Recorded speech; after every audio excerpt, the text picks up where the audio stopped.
There is a kind of history that never gets told at the front of the book. It does not arrive on horseback. It carries no banner.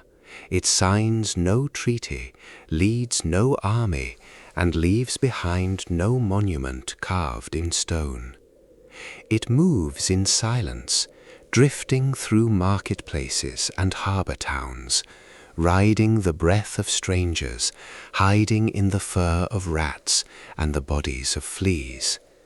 It travels along trade routes and across oceans, with no awareness of the borders it crosses or the civilizations it is about to unmake.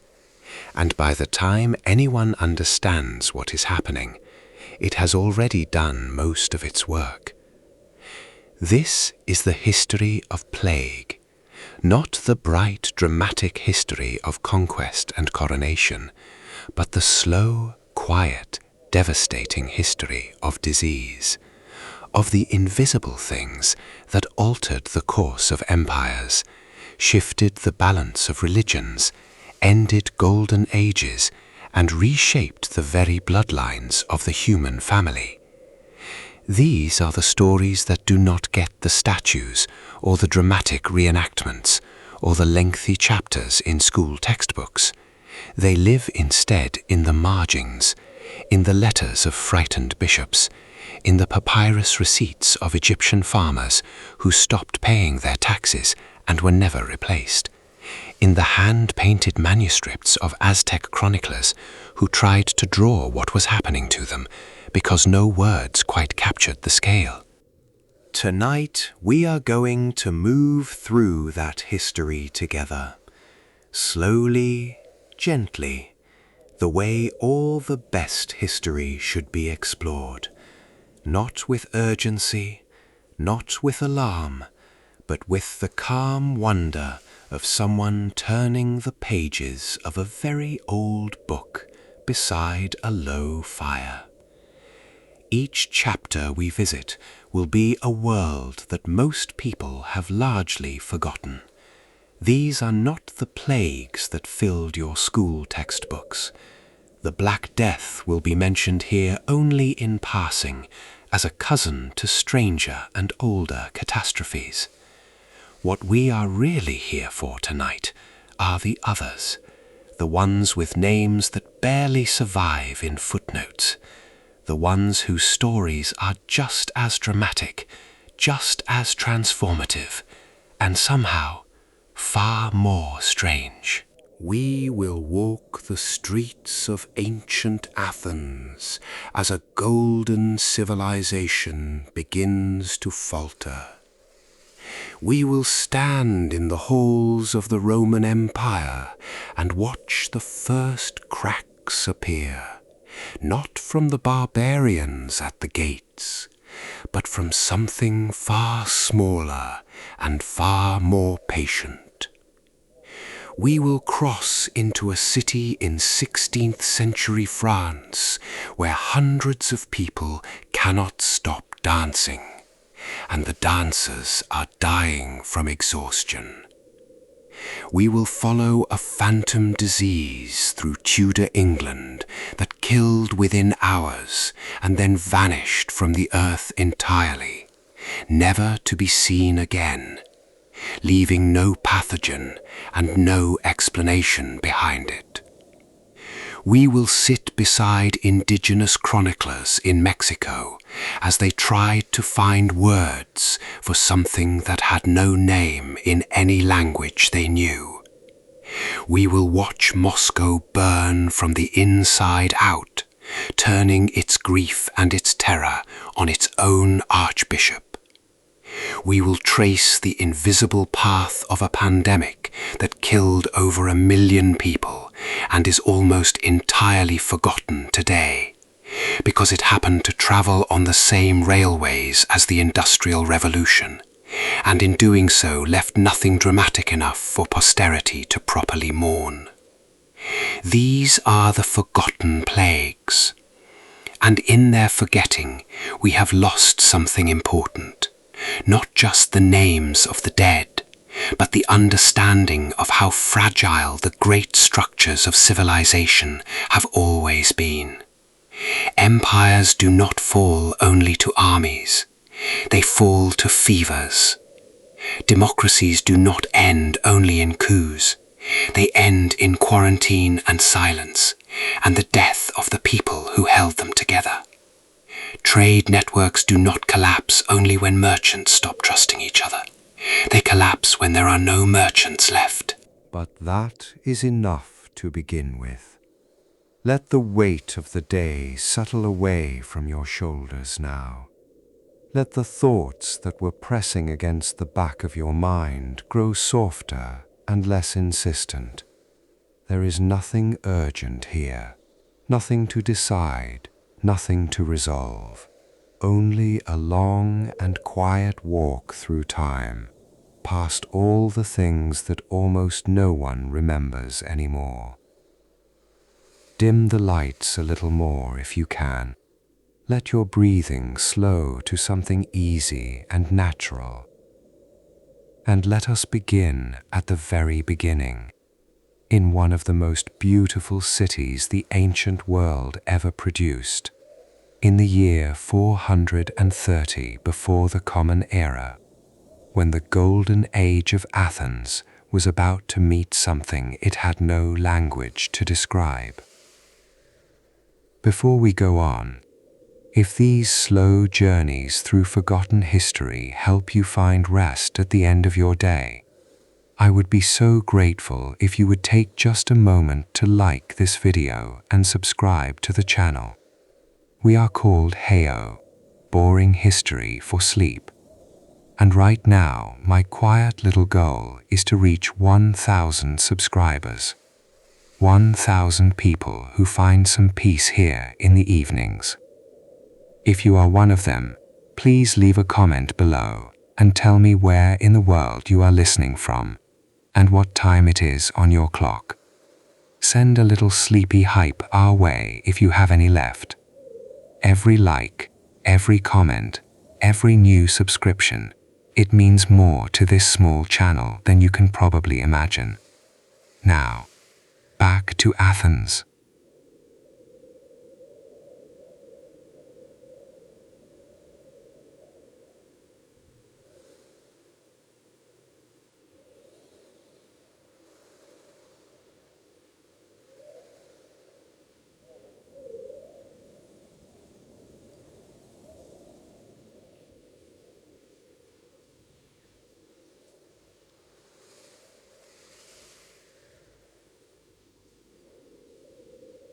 In 430 BCE, Athens was perhaps the most extraordinary place on the surface of the earth.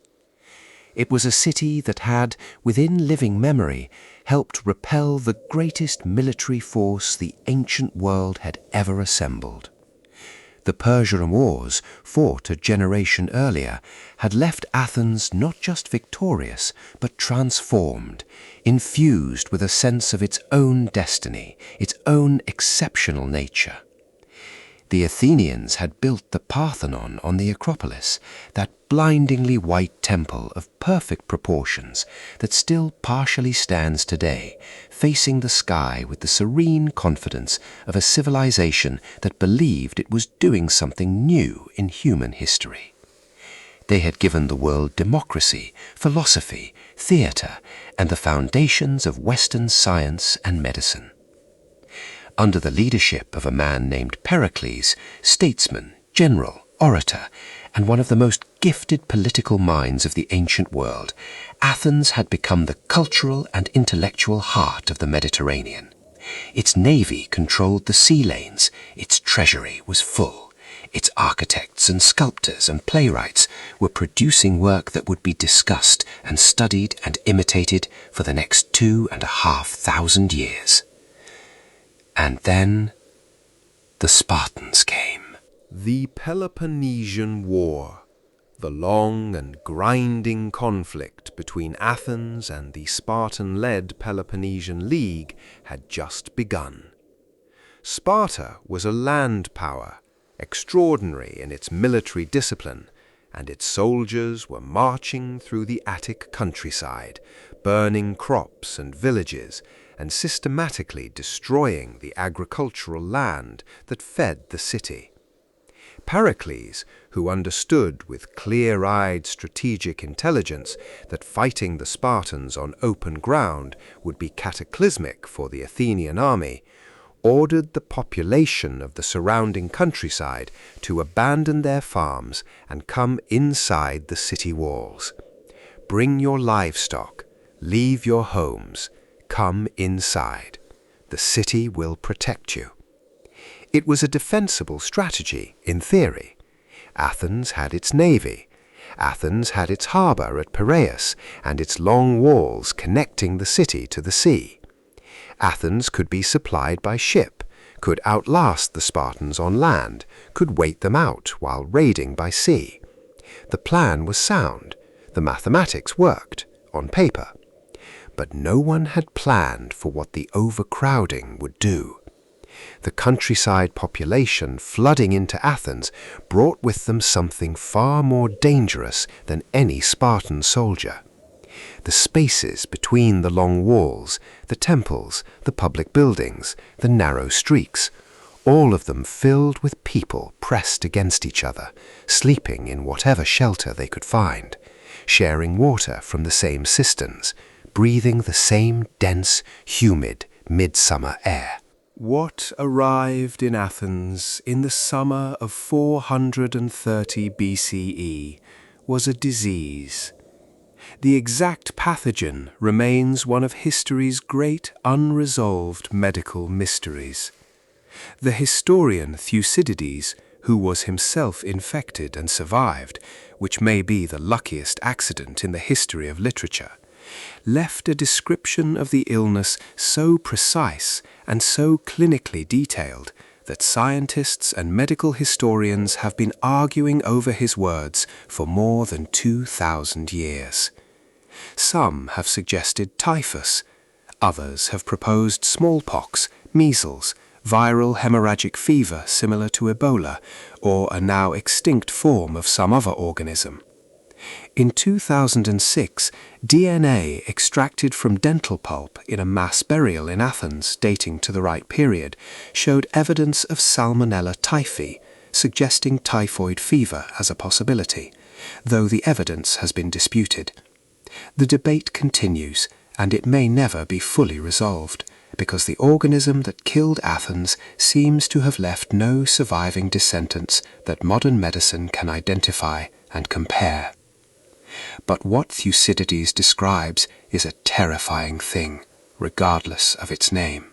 It began in the throat and eyes, he says, a burning, a redness, a rawness that made swallowing painful and vision blurred. Then the disease moved inward, descending into the chest. Sneezing, hoarseness, a cough that deepened and worsened. The stomach cramped and heaved. The bowels loosened violently. The skin became red and livid, breaking out in small pustules and ulcerations that burned to the touch. The body ran with fever so extreme, so consuming, that the sick could not bear even the lightest cloth against their skin. Many threw themselves into cisterns of cold water, trying to escape the heat. They could not sleep, though they were desperately exhausted. They burned with a thirst that nothing could satisfy, drinking and drinking without relief. Many lost their fingers, their toes, their genitals to the infection as tissue died and decayed. Some lost their eyesight, some lost their hearing. The disease lingered in survivors, taking hold of their extremities and leaving permanent damage behind it, even when the fever finally broke.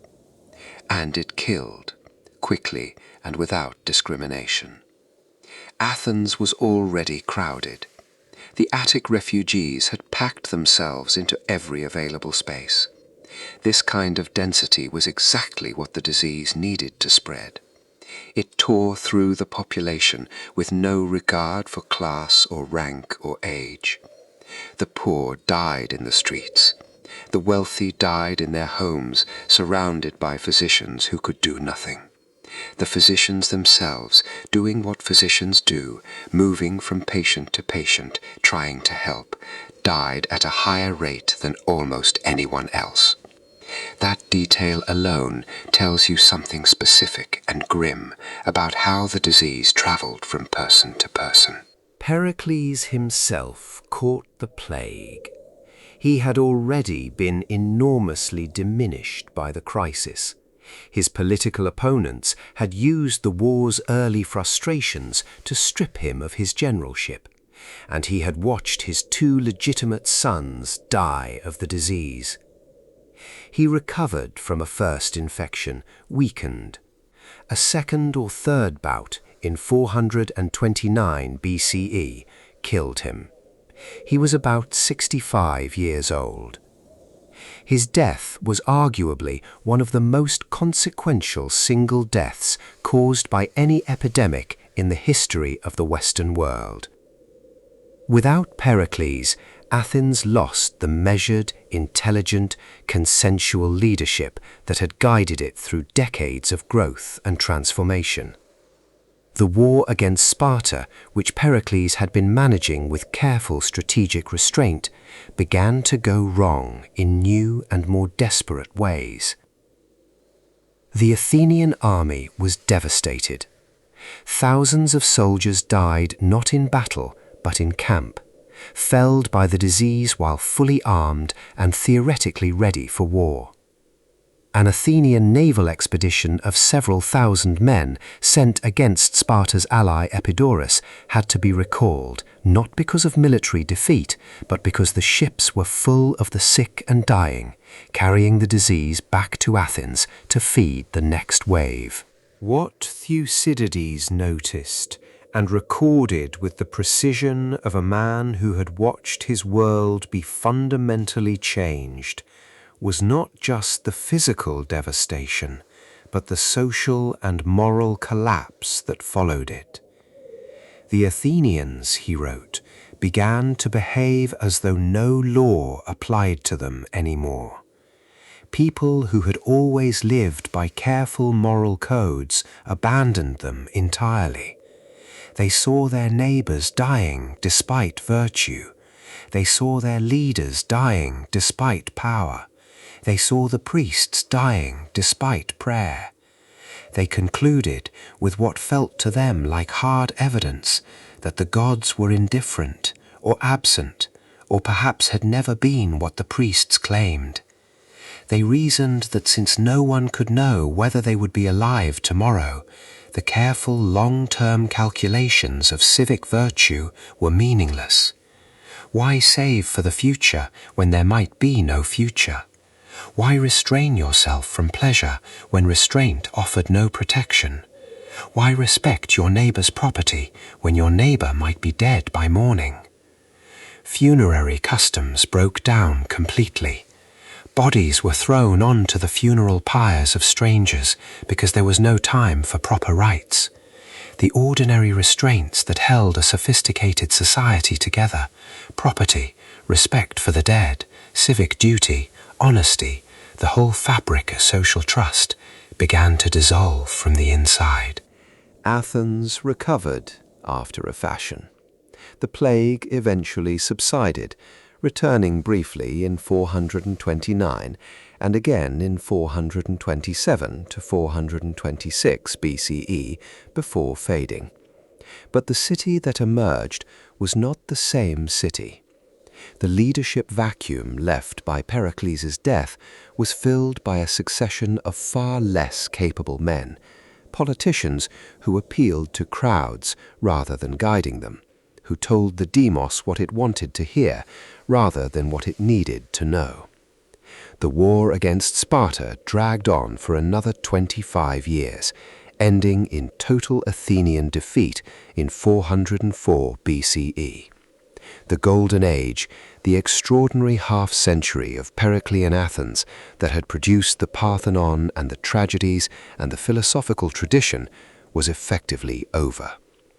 Whether it would have ended anyway, whether the Peloponnesian War would have swung differently without the plague, we cannot say with certainty. What Thucydides himself believed, speaking with the authority of someone who had been there, was that the plague was the hinge, the moment when Athens' trajectory bent irrevocably downward. And Thucydides was a very careful man who did not make dramatic claims without evidence. One of the most beautiful civilizations in human history was fundamentally altered, perhaps decisively ended in its golden form, not by an enemy army or a political revolution, but by a fever that came in on the coastal wind and killed the man who held it together. Section 3. The Antonine Plague, 165 to 180 CE, the disease that cracked Rome. 3 centuries after Athens, Rome was the world. It is genuinely difficult to overstate how vast, how interconnected, and how apparently durable the Roman Empire had become by the middle of the 2nd century of the Common Era. At its greatest extent under the Emperor Trajan, the empire stretched from the northern edge of Britain to the borders of Mesopotamia, from the Sahara to the Rhine and the Danube. It administered perhaps 70 million people across roughly 5 million square kilometers. Its roads, beautifully engineered, precisely surveyed, radiating outward from the golden milestone at the center of Rome like the spokes of a wheel, connected every corner of this vast domain. Its cities had running water delivered through magnificent aqueducts, heated public baths, multi-story apartment buildings, organized food distribution, sewage systems, and theaters. Its legal codes were astonishing in their sophistication, anticipating principles that would not be rediscovered for 1,000 years. The Mediterranean, which Rome called Mare Nostrum, our sea, was a highway of breathtaking economic activity, moving grain from Egypt, wine from Gaul, silk from the East, slaves, soldiers, administrators, and ideas in every direction. And it was precisely this connectedness, this extraordinary interwoven living network of roads and sea lanes and garrison towns and trade routes that made Rome simultaneously the most powerful and the most vulnerable organism in the ancient world. The same roads that moved the legions moved the merchants. The same ships that brought grain brought rats. The same caravanseraries that rested traders rested disease alongside them. In 165 CE, Roman soldiers returning from a victorious campaign against the Parthian Empire in what is today Iran and Iraq brought something home with them that no general had anticipated and no emperor could legislate against. What happened next is called the Antonine Plague, named for the Antonine dynasty of emperors who ruled during its years of devastation. The physician Galen, one of the greatest medical minds of the ancient world, whose synthesis of Greek and Roman medical knowledge would dominate Western medicine for over 1,000 years, was present in Rome for significant portions of the outbreak. He observed patients carefully and recorded what he saw with the systematic precision of a man who had spent his career watching disease, though even his formidable mind struggled to explain the nature of what he was witnessing. Galen described a disease that began with high fever and inflammation of the throat. The throat became raw and ulcerated. Then diarrhea and vomiting set in, sometimes accompanied by black stools that suggested internal hemorrhaging. The skin erupted, sometimes dry, scaly pustules, sometimes weeping ulcers that opened and wept across the body. On roughly the 9th day, Galen noted, the illness reached a kind of crisis point. Either the skin eruptions dried and began to resolve, and the patient began to recover, or the fever climbed and the patient died. The mortality rate among those who contracted the disease was roughly 25%. 25% sounds manageable, perhaps. until you understand the scale across which this mortality was distributed and the specific populations it hit. The Roman army, moving constantly across the empire's vast frontiers, was among the most severely affected groups. Garrisons spread the disease from camp to camp along the Rhine and Danube frontiers. Cities spread it neighbor to neighbor through their markets and public spaces. Merchant ships spread it from port to port. The total death toll across the roughly 15 years of the Antonine Plague's active phase is estimated at between 5 million and 10 million people. Some scholars, looking at the papyrological evidence from Egypt showing sharp declines in administrative records and taxpayer rolls, have suggested the true figure may be considerably higher. Marcus Aurelius became emperor in 161 CE and spent most of his reign in the shadow of this plague. He is among the most compelling and poignant figures in Roman history, a philosopher king, a man of genuine intellectual depth and moral seriousness, who had been deeply influenced by Stoic philosophy, who believed that the duty of a virtuous person was to endure what could not be changed with equanimity, and to do what good could be done in the time available. He wrote his private meditations, the meditations that we still read today and find strange and consoling and wise, not in a comfortable study in Rome, but on campaign, on the cold Danube frontier, commanding armies against the Germanic tribes who were pressing against borders that plague-thinned legions were struggling to defend. Those quiet, humble, deeply human reflections, reminders to accept impermanence, to distinguish what is within our control from what is not, to do the duty before you without expectation of reward, were composed against the soundtrack of mass death in a military camp beside a river by a man who knew that the empire he had inherited was not invulnerable.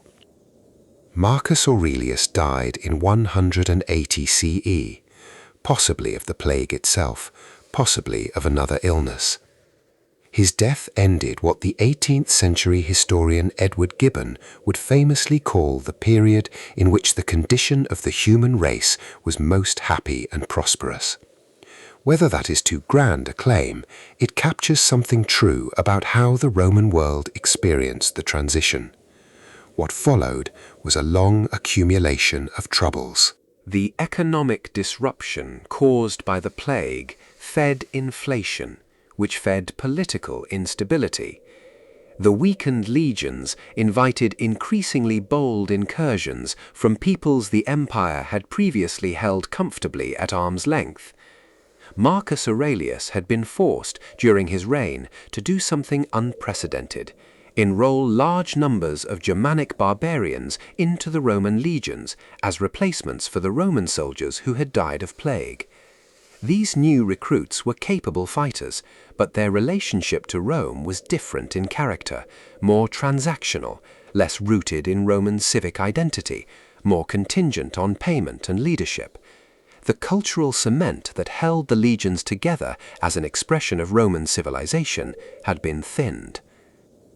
And beneath all of this, a religious transformation was underway. The traditional Roman polytheistic religion was, in its deepest structure, a system of exchange. You performed the correct sacrifices and observances, and the gods provided protection and prosperity. When the Antonine Plague arrived, and the gods did not stop it, when the rich and the righteous died alongside the poor and the impious, this transactional worldview came under pressure it was not designed to withstand. Christianity, which was spreading through the empire during precisely these years, offered something structurally different, not protection from death, but a framework of meaning within it.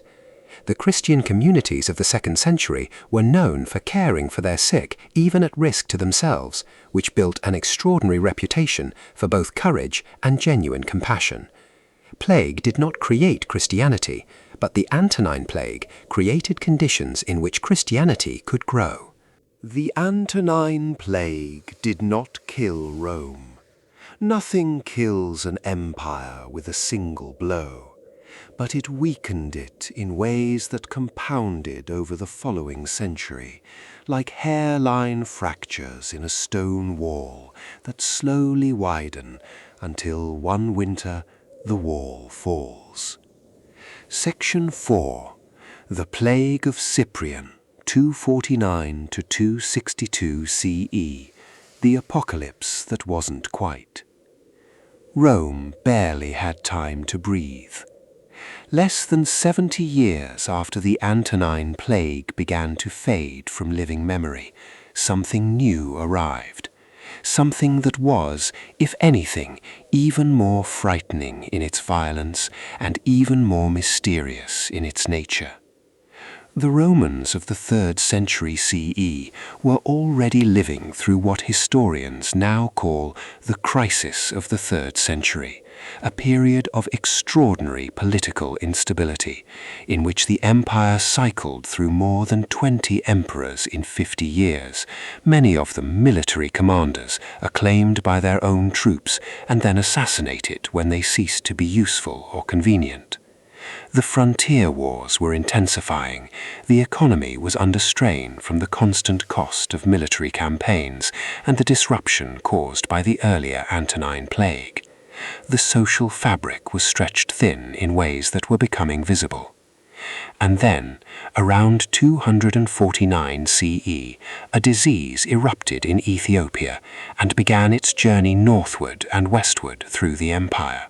We know it today as the Plague of Cyprian, named not for an emperor or a general, but for a bishop, Cyprian of Carthage, a Christian cleric and theologian who wrote extensively about the epidemic and left us some of the most vivid first-person accounts of mass plague mortality in the ancient world. Cyprian was not a physician. He was a pastor and a theologian, and his observations are filtered through a deeply religious sensibility that seeks to find meaning in catastrophe. But the disease he describes is extraordinary in its clinical violence, and his accounts are cross-referenced by other contemporary observers, including the Bishop of Alexandria, Dionysius, writing from Egypt.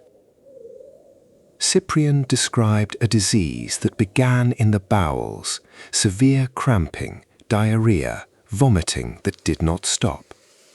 Then the throat and eyes became inflamed and painful.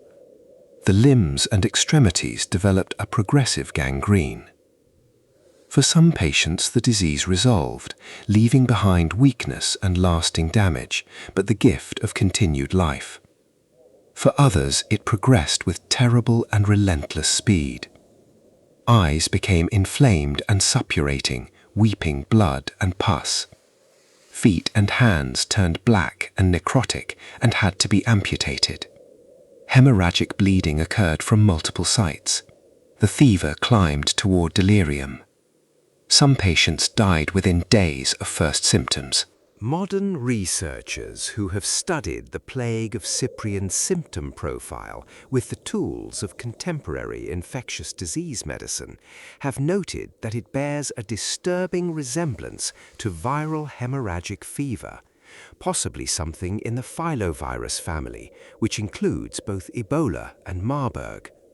The combination of hemorrhagic bleeding, extremely rapid progression, very high case mortality, and apparent transmission through sustained contact with bodily fluids all fit a profile that is recognizable to anyone familiar with modern outbreak medicine.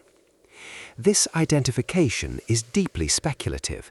There is no preserved biological material from the 3rd century that could be analyzed, but it is striking enough that it has been seriously discussed in peer-reviewed literature. At its height, the plague of Cyprian reportedly killed 5,000 people per day in the city of Rome alone. Whether that precise figure is accurate or represents the kind of round number exaggeration that ancient sources were prone to, the scale of mortality it implies was catastrophic. Carthage, where Cyprian was writing, was described as being essentially emptied, streets silent, markets closed, bodies in the public spaces because the living could not keep pace with the dying. The Alexandrian bishop Dionysius wrote from Egypt of communities so utterly devastated that entire neighborhoods had effectively ceased to exist as functioning social units. The countryside, already stressed by the Antonine Plague's long tail of demographic loss, was emptied of workers. The administrative machinery of the empire, already straining under political instability, began to seize up in regions hardest hit. What makes the plague of Cyprian particularly remarkable and historically significant beyond its body count is the way it interacted with faith and meaning in ways that resonate far down the centuries. Cyprian wrote a remarkable theological treatise in the middle of the epidemic, a work called De Mortalitate, on mortality, addressed directly to the terrified members of his congregation who were watching everyone around them die and asking, with what seems like entirely reasonable despair, where God was in all of this. Cyprian's response was calm, systematic, and in its own theological terms, rather beautiful. Death, he argued, is not a catastrophe for the Christian. It is a transition. The plague that is killing your neighbors is not divine punishment or divine abandonment. It is a test of faith, and for those who do not survive it, a passage to something better. Hold fast, do not panic, tend to the sick, bury the dead with dignity, and do not be afraid of something that has no power over the soul. This counsel gave his community something to hold on to. It also shaped behavior in ways that had profound historical consequences. Christians during the plague continued to care for the sick when pagan Romans, following the entirely rational and empirically sound advice of their medical tradition, fled from the infected. Christian communities buried strangers. Christian communities fed the orphan children of plague victims. This behavior cost Christian caregivers their lives at significantly elevated rates.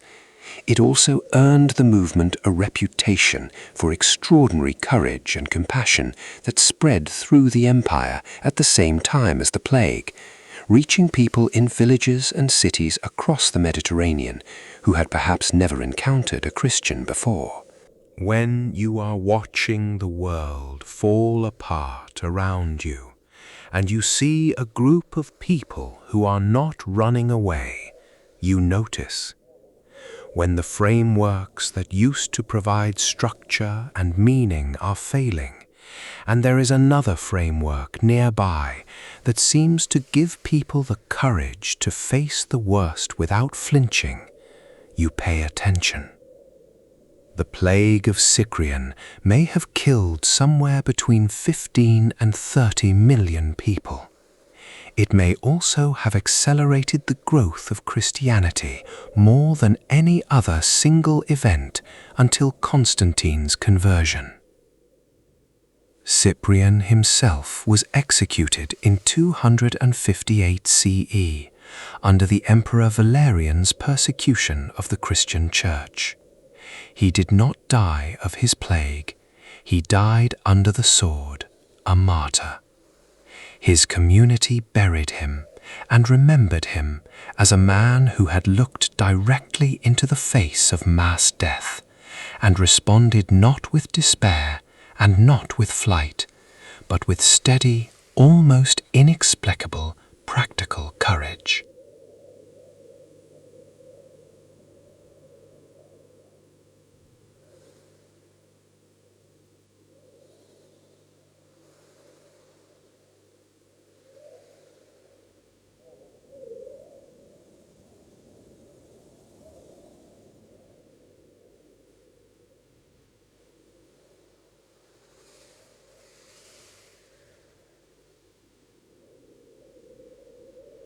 But in the east, in Constantinople, the great city on the Bosphorus that Constantine had built a century and a half earlier, something extraordinary had survived and flourished.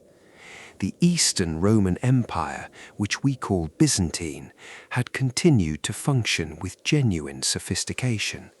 Its administration was intact, its navy was strong, its trade was prosperous. And in 527 CE, a new emperor had come to the throne who burned with an ambition that had almost certainly been dismissed as fantasy by most of his contemporaries. He intended to reconquer the lost Western territories, to retake North Africa, Italy, Spain, to make the Roman Empire whole again.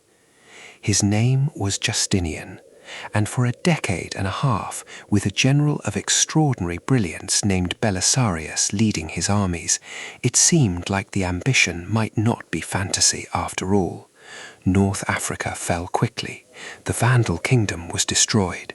Then Italy, where the Ostrogothic resistance was fierce and the campaigns were brutal and expensive, began to crack under the sustained pressure of Byzantine military power. Rome itself was retaken in 536 CE. And then in 541 CE, a ship arrived in the Egyptian port of Pelusium carrying grain from Ethiopia. Among the grain were rats. Among the fleas on those rats was a bacterium. That bacterium was Yersinia pestis, the same organism that would return, transformed but recognizable, 800 years later as the Black Death. This was its first great recorded visitation upon the civilized world. The disease moved through Egypt, following the grain supply routes with horrifying efficiency. Because Constantinople depended on Egyptian grain, and the ships that carried that grain moved constantly and quickly. By 542 CE, plague had reached the capital of the empire. The historian Procopius, who was in Constantinople and whose accounts survive to this day, described what he witnessed in language that communicates the bewilderment of someone watching the impossible happen. He reported that the city was losing 10,000 people a day at the peak of the outbreak. John of Ephesus, another contemporary, whose account was preserved in a later Syriac chronicle, wrote that officials tasked with counting the dead in Constantinople gave up counting when they reached 230,000, estimating the total was 300,000 or more, roughly half the city's estimated population. The scenes Procopius and John describe are among the most harrowing in all of ancient literature. Bodies accumulated faster than the living could deal with them. Rooftops were used as temporary storage. Grand houses were opened and filled with bodies, stacked without ceremony, without prayer, without the names being recorded. The ordinary social rituals surrounding death, the washing, the shrouding, the funeral procession, the prayers, the recorded names, collapsed entirely. People died and were simply placed somewhere until someone could attend to them, and often that someone never came. Emperor Justinian himself fell ill. This plunged the Byzantine state into crisis because the emperor was the keystone of the entire administrative arch.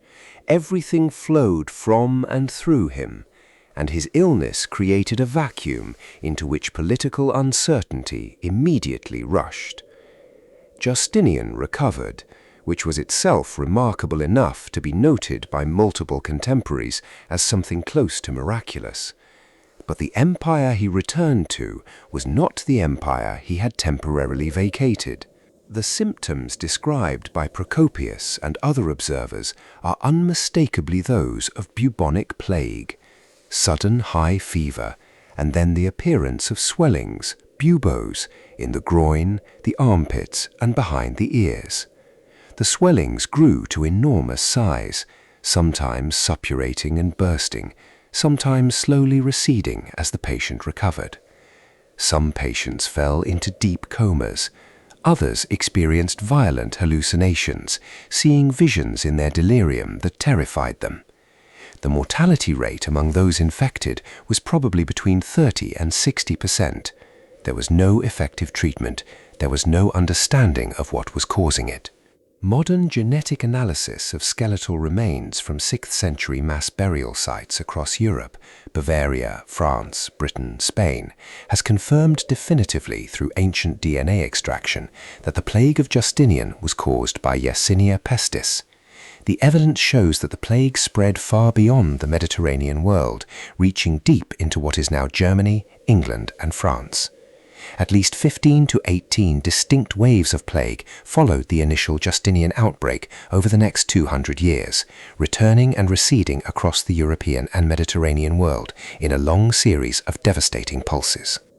The consequences for Justinian's dream of reunification were catastrophic. The armies that Belisarius had been sustaining in Italy, already fighting a prolonged and brutal war against Gothic resistance in the Italian mountains, were decimated. Replacement troops could not be recruited because the provinces that would have provided them had lost a third or more of their populations. The financial system that funded the military campaigns was collapsing as tax revenues fell with the disappearing taxpayers. The campaign stalled. The gains began to erode. Justinian died in 565 CE, having reconquered large portions of Italy and North Africa, but the reconquest was already beginning to unravel, and within decades of his death, much of what he had won had been lost again. More broadly, the plague of Justinian is now considered by many historians to be one of the critical hinge points between the ancient world and the medieval world.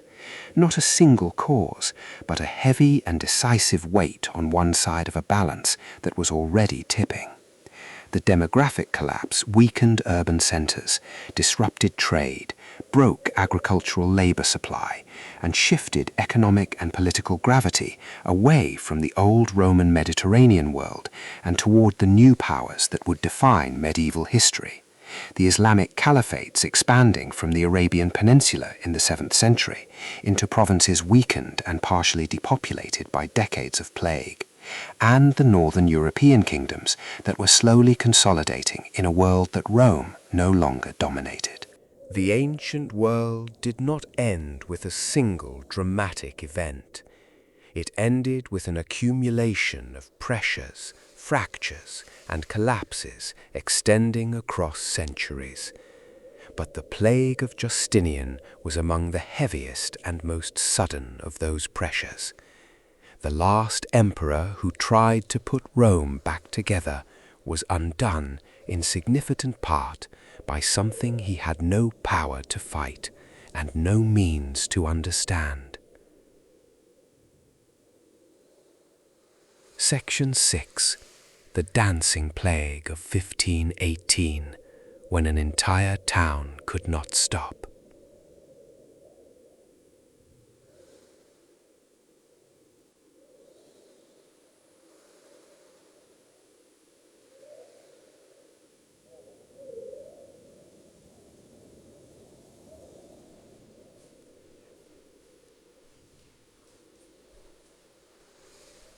She danced through the day, she danced into the night.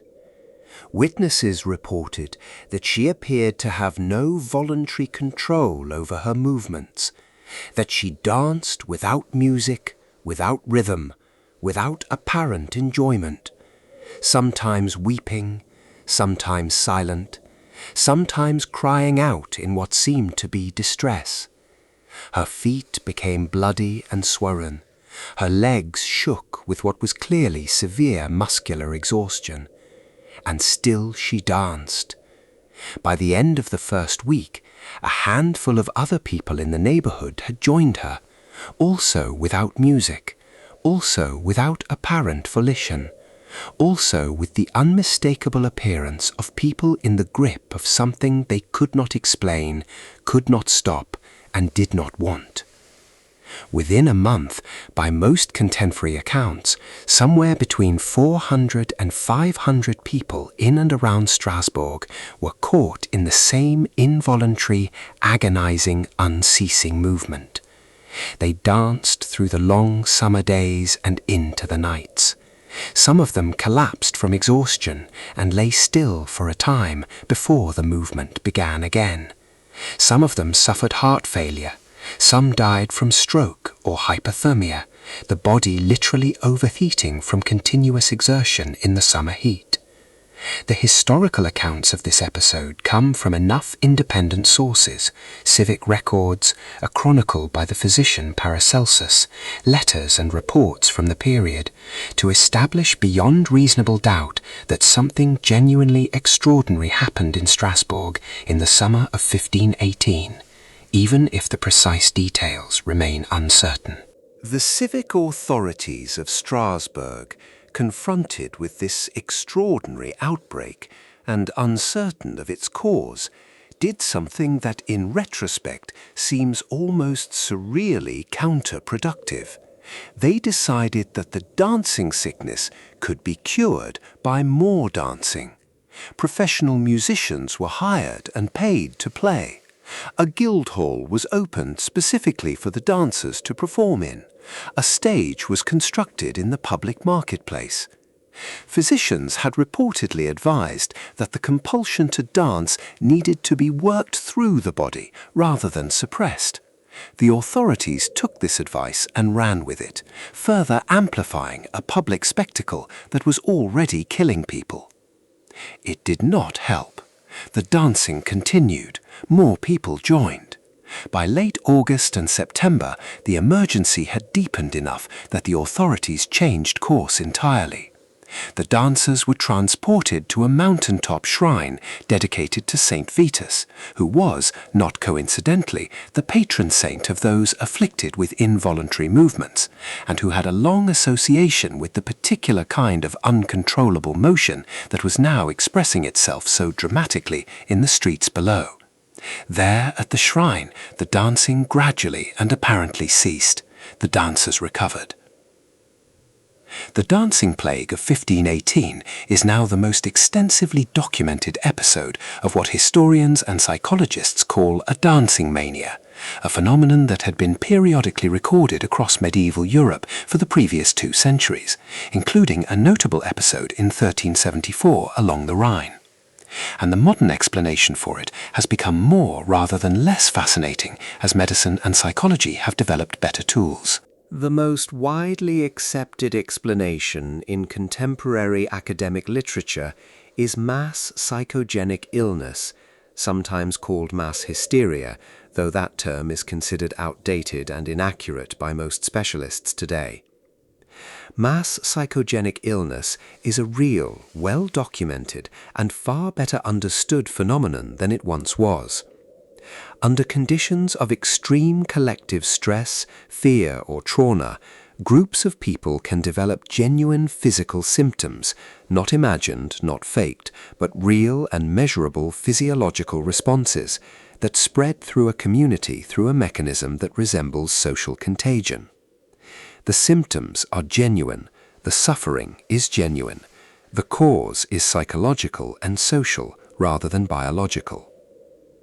And Strasbourg in 1518 was under conditions of extraordinary, sustained, multi-dimensional stress. The preceding years had brought severe harvest failures and famine in the region. Epidemic disease, including syphilis, recently arrived in Europe, and recurring waves of plague had been killing people steadily. The religious atmosphere of the early Reformation was charged with apocalyptic anxiety, the sense that divine punishment was imminent, that the world was entering its final terrible chapter, was pervasive and intense. The people of Strasbourg had been living under the accumulated weight of starvation, disease, and eschatological dread for years. The dancing plague was in its strange and terrible way a visible expression of a community at its absolute psychological limits. When words fail and ordinary social forms cannot contain the pressure, the body finds other ways to express what cannot otherwise be communicated. What the dancing plague of 1518 tells us is that disease does not only attack the body, it attacks the mind and the social fabric and the shared frameworks of meaning that hold communities together. And sometimes, in extraordinary circumstances, under sufficient cumulative pressure, the mind produces symptoms as physically real and as physically dangerous as any bacterium. 500 people could not stop dancing until someone took them to a saint's shrine. Then they could. There is something in that which medicine alone, even very good medicine, cannot fully account for. Section 7. The English Sweating Sickness, 1485 to 1551. The Tudor Terror. It arrived with an army, and it left without a trace. In August of 1485, Henry Tudor landed on the coast of Wales with a small combined force of French and Welsh soldiers, marched east across England, defeated and killed King Richard III at the Battle of Bosworth Field, and became Henry VII, the first Tudor king of England. It was the end of the Wars of the Roses and the beginning of a new dynasty. History, as taught in schools, pivots dramatically on this moment. But within days of the battle, something extraordinary and terrible was already happening in the army camps and in the city of London. People were dying, quickly, mysteriously, violently, of something no physician recognized or had a name for. The English called it the sweat, or the sweating sickness. Its Latin name, coined by observers on the European continent who encountered it later, was sudor anglicus, the English sweat. And of all the mysterious diseases in this long history we are wandering through tonight, the sweating sickness may be the most haunting, for 3 specific reasons. It killed with extraordinary speed, within hours rather than days or weeks. It targeted the young and strong with particular ferocity, seeming almost to reverse the usual logic of epidemic mortality. And after 5 outbreaks across a span of 66 years, it disappeared from the earth entirely and has never been seen again. The physician John Caius, who documented the final and best recorded outbreak of 1551 in a treatise called A Boke or Counsel against the disease commonly called the swait or sweating sickness, described a disease with a symptom progression unlike anything in the standard medieval medical literature. A premonitory phase first, a sense of dread, of anxiety, of knowing that something was wrong before any physical symptom made itself apparent.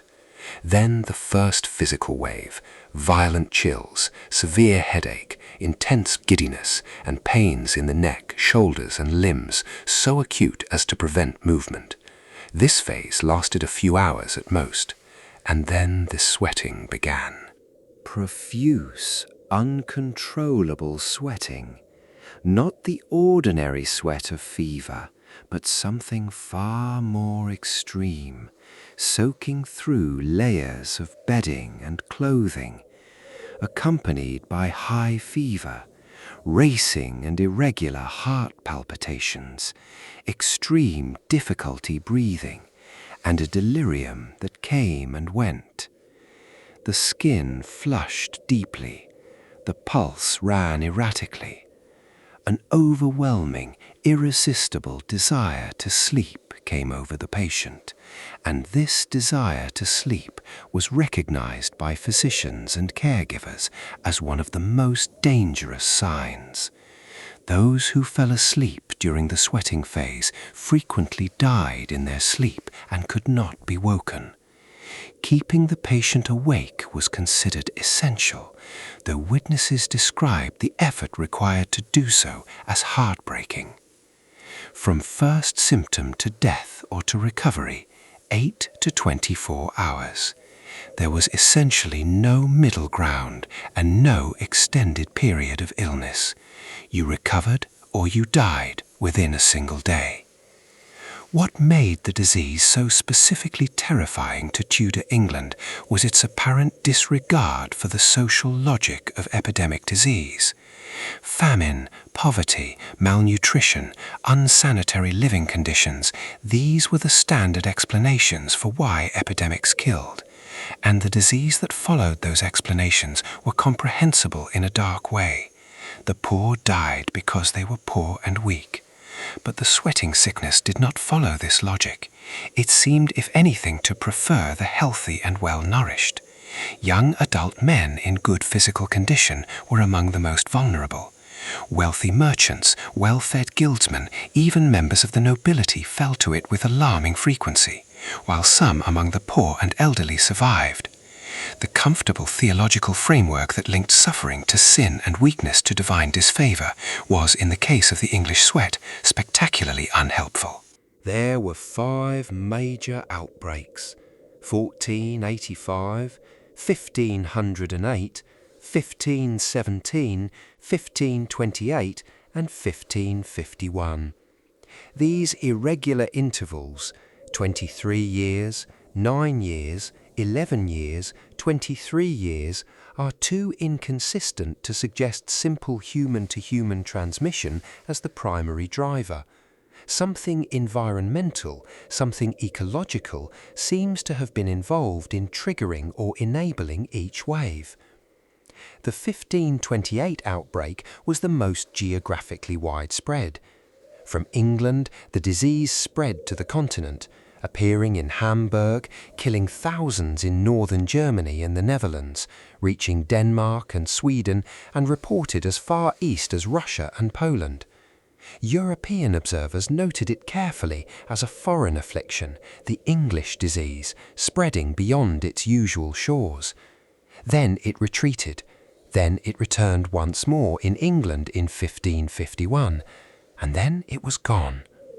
Anne Boleyn, who would become the second wife of Henry VIII and the mother of the future Elizabeth I, contracted the sweating sickness during the 1528 outbreak and recovered, remarkable enough to be specifically noted in historical correspondence.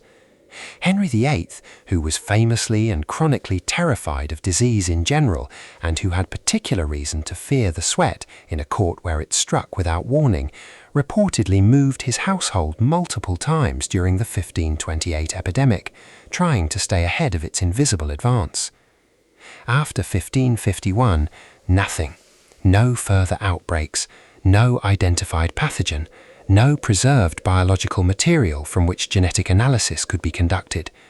The disease exists today only in the careful descriptions of John Caius and a handful of other physicians and chroniclers, in the administrative records that note unusually elevated deaths during the outbreak years, and in the specific, strange shape of its absence.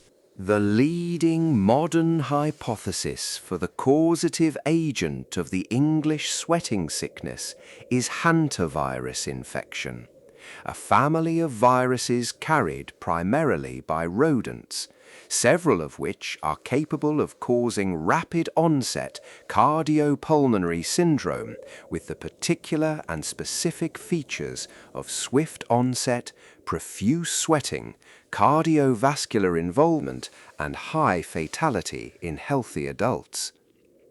Some hantaviruses produce cyclical patterns of outbreak linked to population explosions in their rodent reservoir hosts, which could explain the irregular but recurring pattern of the 5 English epidemics. But it remains a hypothesis.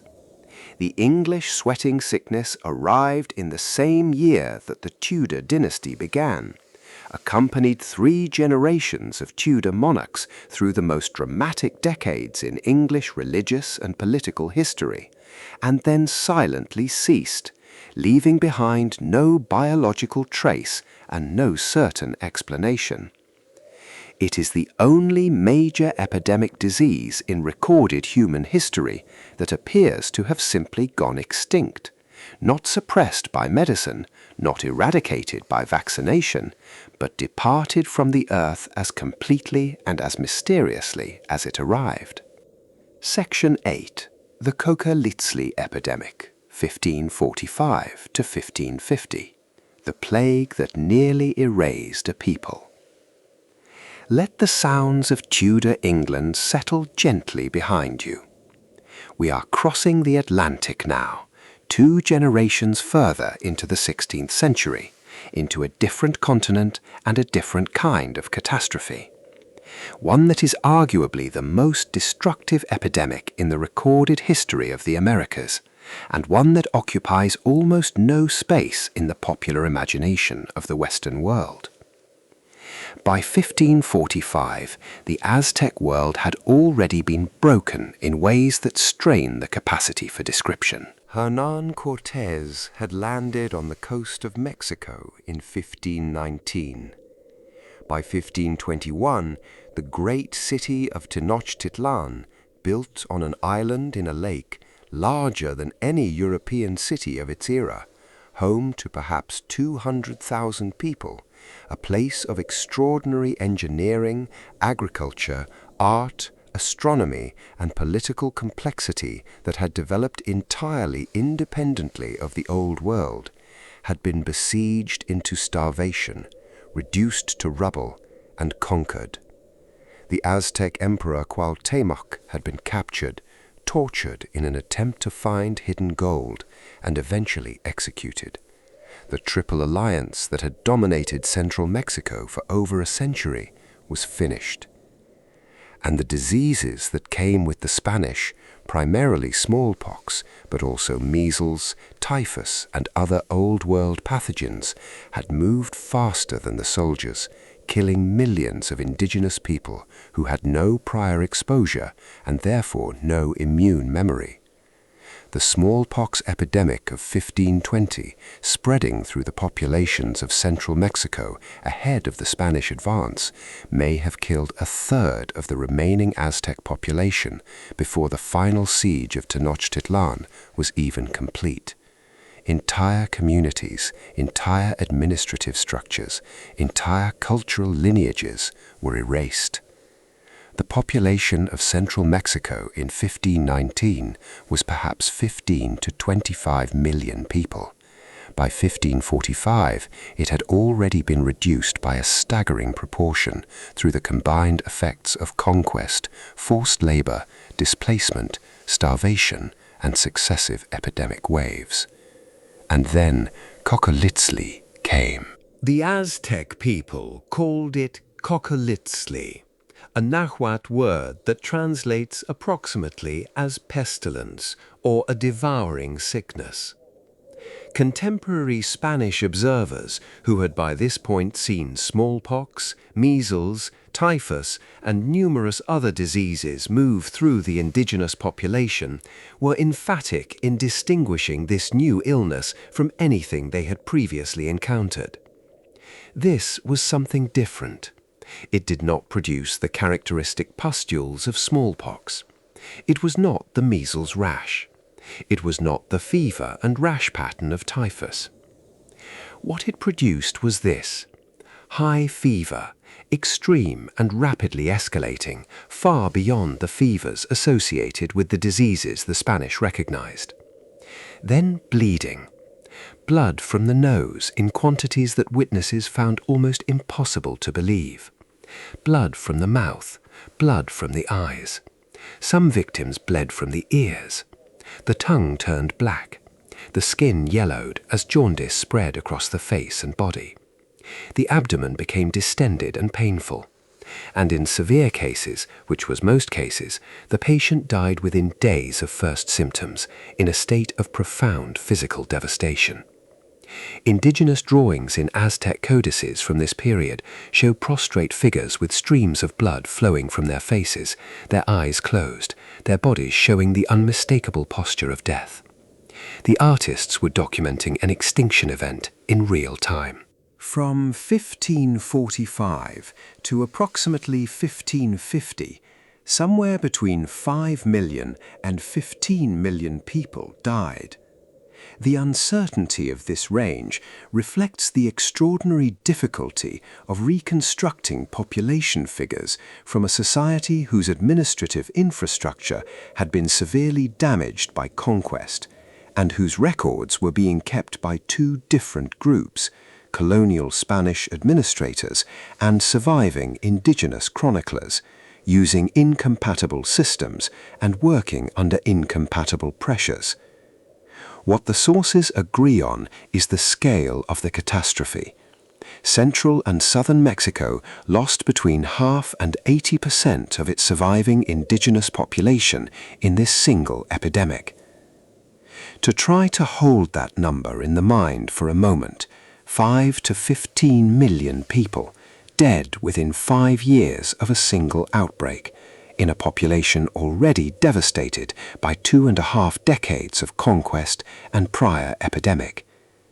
These are figures that rival or exceed the Black Death's proportional impact on Europe, and that in absolute numbers compete with anything in the history of epidemic disease. A second major Kokoliztli epidemic struck in 1576, killing perhaps another 2 million people, driving the surviving indigenous population of central Mexico to the edge of complete demographic collapse. The question of what caused Kokoliztli has been one of the great mysteries of medical history for 500 years. In 2018, researchers published the results of ancient DNA analysis conducted on skeletal remains from a mass burial site in the Mixtec town of Tepozcalula Yucundá in Oaxaca, a site archaeologically associated with the 1545 epidemic. They found evidence of Salmonella enterica subspecies paratyphi C, a pathogen that causes enteric fever, a severe systemic form of typhoid-like disease. The researchers noted carefully that their findings were specific to one site and one population, and that Salmonella paratyphi C should be considered a candidate pathogen for the epidemic, rather than a confirmed definitive cause. The possibility remains that Kokoliztli involved multiple pathogens acting simultaneously on a severely immunocompromised population, or that the hemorrhagic features described by contemporaries reflect a different agent, possibly a native hemorrhagic fever virus activated by the ecological disruption of the drought conditions that preceded both major outbreaks. Because the epidemics occurred against the backdrop of a severe and prolonged regional megadrought, drought conditions in central Mexico create specific ecological pressures. Rodent population dynamics shift, bringing certain rodent species into closer contact with human settlements, and certain rodent-associated pathogens into closer contact with human immune systems.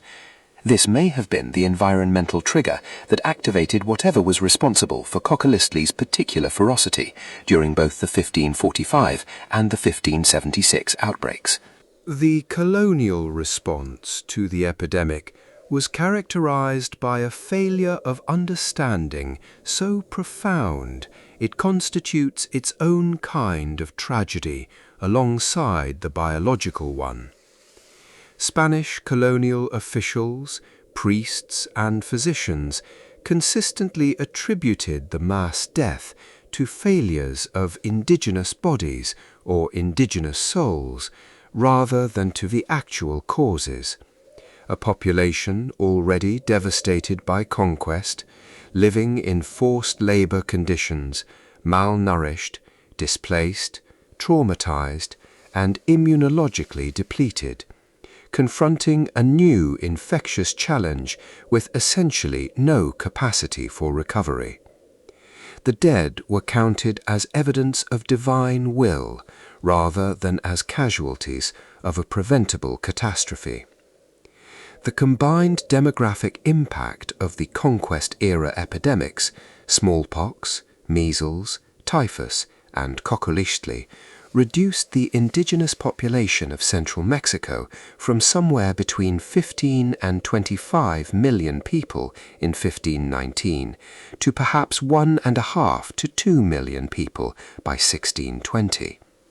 It is one of the most extreme demographic collapses in all of recorded history.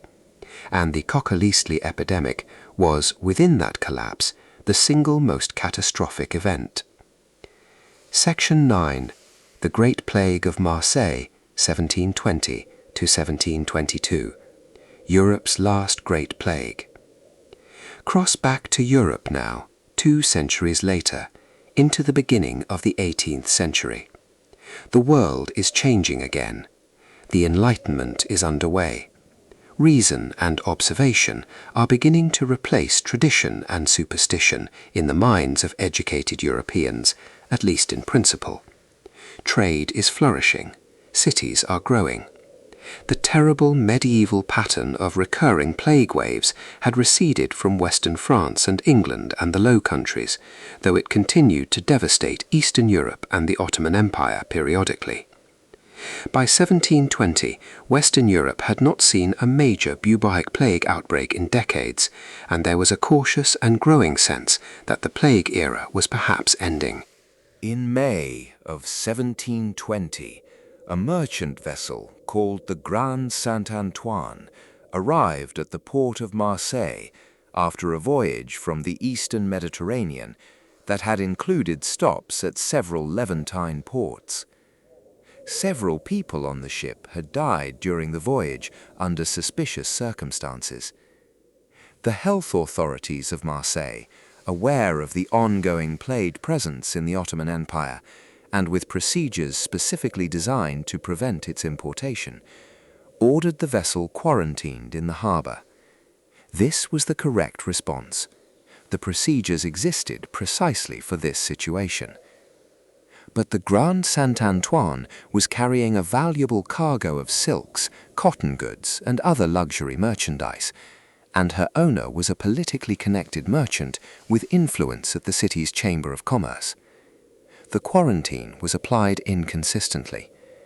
Certain goods were unloaded before the full process was complete.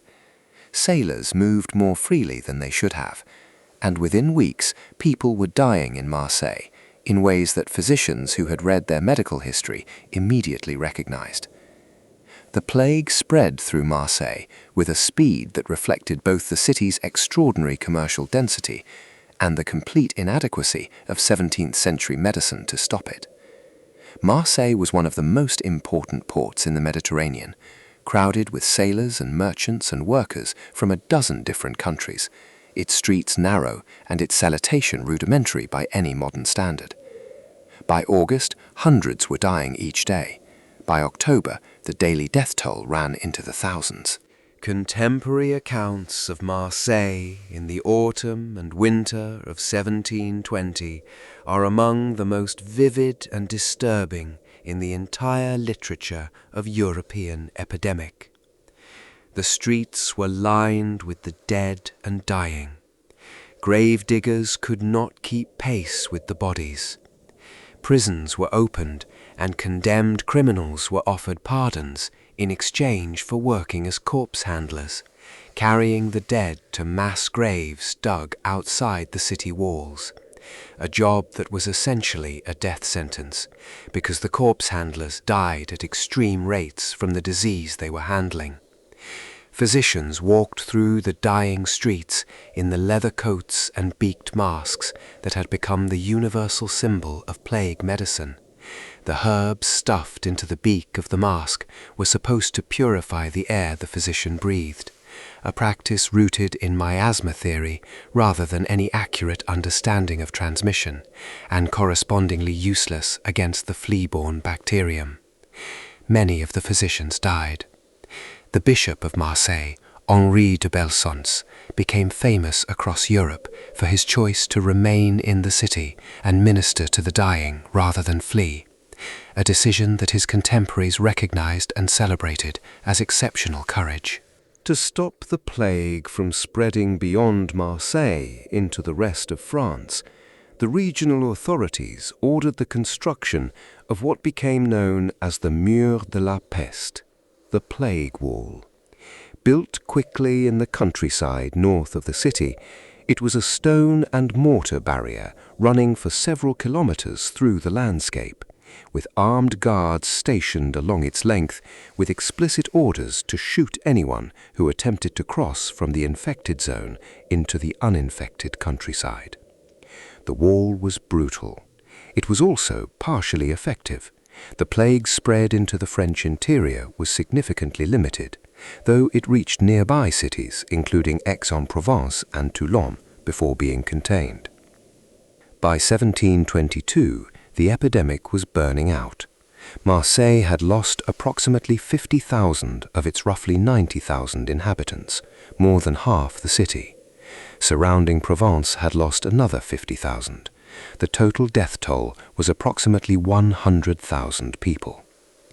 The Grand Saint-Oen's owner was eventually tried, convicted, and sentenced to death for causing the epidemic through his politically motivated interference with the quarantine, a verdict that expressed something real and important about accountability, even if it could not undo what had been done. The Great Plague of Marseille was the last major bubonic plague outbreak in Western France.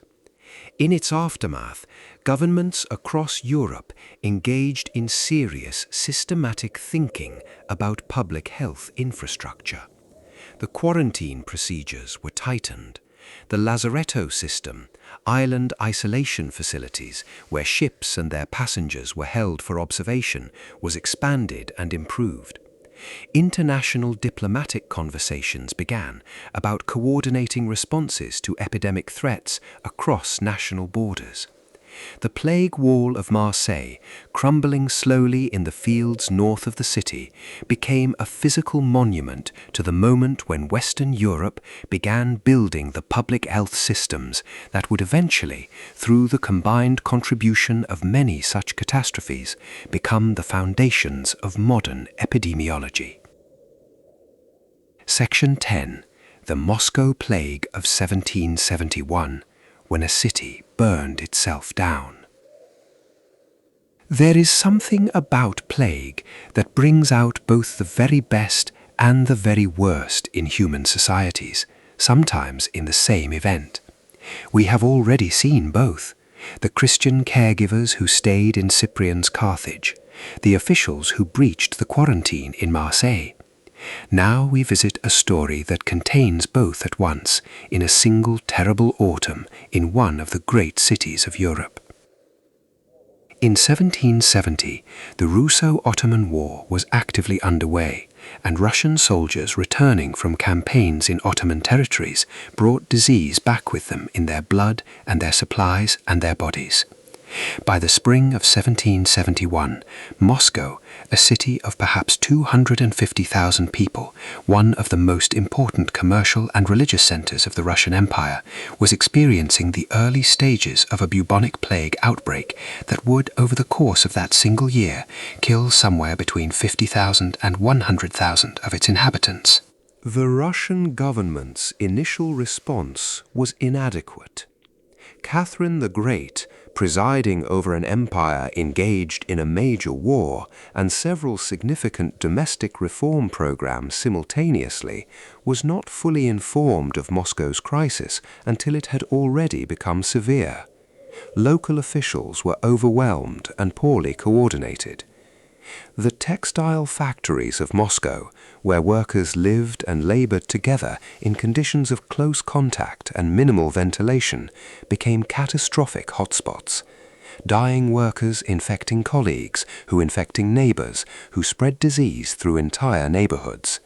As the summer deepened into autumn and the dying continued without abating, Moscow's population reached a state of collective despair that had a specific and explosive point of focus. At the Varvarskia Gate of Moscow's ancient walls, there hung a venerated icon of the Virgin Mary, a sacred image associated in the folk devotion of the city with protection, healing, and divine intercession. As the plague continued killing and the official structures continued to fail, crowds began gathering at the icon in ever larger numbers, pressing together before it in prayer, touching it, kissing it, doing precisely what people in states of desperate faith do, and precisely what a competent epidemiologist would have recognized as the most efficient possible mechanism for spreading an airborne and contact-transmitted disease. Archbishop Ambrosius, the senior church official in Moscow, understood this. He was a man of genuine learning and administrative competence, and he saw clearly what the gatherings at the icon were doing. He ordered the icon to be removed. He was trying to save lives. His reasoning was correct. The reaction was catastrophic. On the 15th of September, 1771, a crowd gathered outside the Donskoy Monastery, where the Archbishop had taken refuge. They believed, or needed to believe, that his order to remove the icon was an act of sacrilege, a betrayal of the divine protection that was the last thing standing between them and total destruction. The crowd broke into the monastery. Archbishop Ambrosius, who had apparently tried to disguise himself and hide among the monks, was found, dragged into the street, and murdered. This was the Moscow Plague Riot, the most violent and dramatic expression of a population that had been compressed past its breaking point. The murder was terrible. It was also, in its terrible way, comprehensible. These were not cruel or stupid people. They were people who had been watching their children and their neighbors die for months, who had been given no adequate explanation and no adequate help, and who finally struck at the one thing they could reach. Catherine the Great's response to the riot was, by the standards of the era, impressively systematic. She dispatched Count Grigory Orlov, one of the most powerful men in Russia and her former intimate companion, to Moscow with substantial resources and a clear mandate. Orlov organized a structured program. New hospitals were opened to care for the sick rather than simply removing them. Strict quarantine measures were implemented with enforced compliance. Financial assistance was provided to households complying with isolation orders, compensating workers who lost income by staying home. The epidemic subsided through the winter and was largely over by early 1772. What the Moscow Plague of 1771 contributed to history was a lesson that would be articulated more clearly with each subsequent epidemic. Punitive quarantine, quarantine that forces people to choose between compliance and starvation, does not work as well as supportive quarantine. The Archbishop was killed because the people of Moscow had nothing left except the icon, and they believed it was being taken away. Orlov's success came in part because he gave them something material to hold on to instead: money, care, organized support. The idea that the state has a positive obligation to sustain people through epidemic compliance, not just enforce it by threat, is one that the Moscow experience helped embed in the slow development of public health thought. Section 11. The Russian Flu of 1889-1890, the first modern pandemic. The air is growing quieter and more familiar now. We are entering the age of railways and telegraphs, the age of the first modern newspapers and the first properly global economy. The world is connected in new ways, and this new connection is about to prove something that no government or public health official had truly anticipated. In the autumn of 1889, a respiratory illness appeared in the city of Bukhara in Central Asia, then part of the expanding Russian Empire. It moved westward with a speed that was historically unprecedented, not over years as plague had traveled the Silk Road, not over months as smallpox had crossed the Atlantic, but over weeks following the railway lines of the modern global network. By October, it was in St. Petersburg. By November, it was sweeping through Western Europe. By December, it had crossed the Atlantic and was spreading through the cities of the United States and Canada. By the turn of 1890, it had circled the entire inhabited Earth. The Russian flu killed somewhere between 1 and 4 million people in its initial wave through 1890, with subsequent waves continuing through 1891 and 1892. It struck at a world that was for the first time in human history genuinely connected enough for a respiratory disease to reach global circulation within a matter of weeks. The same railways that moved grain and coal and manufactured goods from continent to continent moved the Russian flu's pathogen in the lungs of travelers who had no idea they were carrying it. Newspapers across Europe and North America covered the pandemic's progress with a mixture of concern and the particular kind of dismissal that seems to recur in the early phases of every pandemic. Initial reports from Russia were described as possibly exaggerated, possibly reflecting that country's historically poor record-keeping, probably not as serious as it sounded. Then the disease arrived in Paris, in London, in New York, and the tone shifted rapidly. Death notices for prominent citizens began appearing at elevated rates. Parliament and other assemblies noted unusual absences from illness.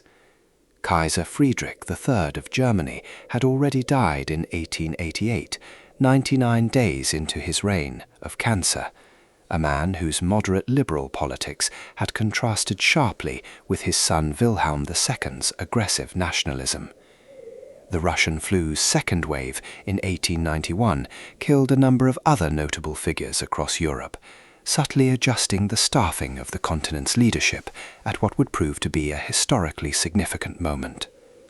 But the Russian flu's deepest historical interest lies in a hypothesis advanced in recent years that concerns not its past, but its present. Researchers, including virologist Mark van Ranst and others working on the molecular evolution of respiratory viruses, have proposed that the Russian flu may not have been caused by influenza at all. The disease's neurological symptom profile, unusually prominent loss of smell and taste, persistent fatigue and malaise extending well beyond the acute illness, elevated rates of neurological complications, including depression, does not fit neatly into the usual influenza pattern. What it does fit, at least suggestively, is a coronavirus. The coronavirus OC43, one of the viruses responsible for a significant proportion of the common colds that circulate through human populations every winter, has been dated by genomic analysis to have diverged from its closest animal relative, a bovine coronavirus, approximately in the 1890s. The timing is consistent with the Russian flu's emergence. If OC43 is the descendant of the 1889 pandemic pathogen, what this means is deeply and strangely resonant. A novel coronavirus emerged from an animal reservoir around 1889, caused a global pandemic that killed over 1 million people, and then, over decades and generations, as immunity built up in the human population, gradually evolved into something far milder. It became the common cold. The pandemic pathogen became the sniffles. This is not proven. It remains a hypothesis, and a contested one. But if it is correct, it suggests something important about the long-term trajectory of novel respiratory viruses in human populations, something that may apply to other coronaviruses beyond OC43, including ones that have appeared more recently. The Russian flu faded through 1892 and 1893, becoming endemic and eventually unremarkable. The world moved on, largely forgetting that it had just experienced a global pandemic. There was no international coordination. There was no systematic study of its causes or transmission. There was no vaccine and no treatment beyond rest and time. The dead were buried. The living carried on. The railways continued to run. Section 12. The Forgotten Waves, Smallpox and the Americas, 1520 to 1620. We need to pause here and stay for a while with something that is not a single plague, but a series of forgotten waves. Successive epidemic disasters that continued devastating indigenous populations across the Americas for a century and more after the first catastrophic contact with European disease, and that popular history has consistently compressed into a single event. When most people think about smallpox and the Americas, they think of a single outbreak. The epidemic that moved through the Aztec Empire alongside or just ahead of Cortés in 1519 and 1520. This is the famous episode. It was genuinely catastrophic. But it was also only the first movement of what would become a century-long symphony of epidemic destruction. Smallpox traveled in ways that European explorers and colonizers did not always know they had enabled. The indigenous trade networks of the Americas, which were older, more extensive, and moved goods across greater distances than most European observers of the 16th century recognized or understood, carried European diseases to peoples who had never seen a European face. Smallpox reached the Mississippi River Valley, the Great Plains, the Great Lakes region, and large portions of South America through indigenous trade pathways, sometimes decades before any European arrived in person. When the Spanish explorer Hernando de Soto moved through what is now the southeastern United States in the 1540s, he and his men moved through a landscape of abandoned towns, collapsed social structures, and mass graves whose inhabitants had been killed by disease that had traveled ahead of them through native trading connections years earlier. Measles, which in a population with no prior exposure can achieve mortality rates as high as smallpox, swept the Americas in multiple waves. Typhus moved with the disruption of conquest. Influenza arrived, and as we have already visited, the mysterious Kochelitzli epidemic struck with devastating force in 1545 and again in 1576. These were not one catastrophe, but many, stacked and layered, each wave arriving before the survivors of the previous one had recovered, each occurring in a context of colonial displacement and forced labor that made biological recovery essentially impossible.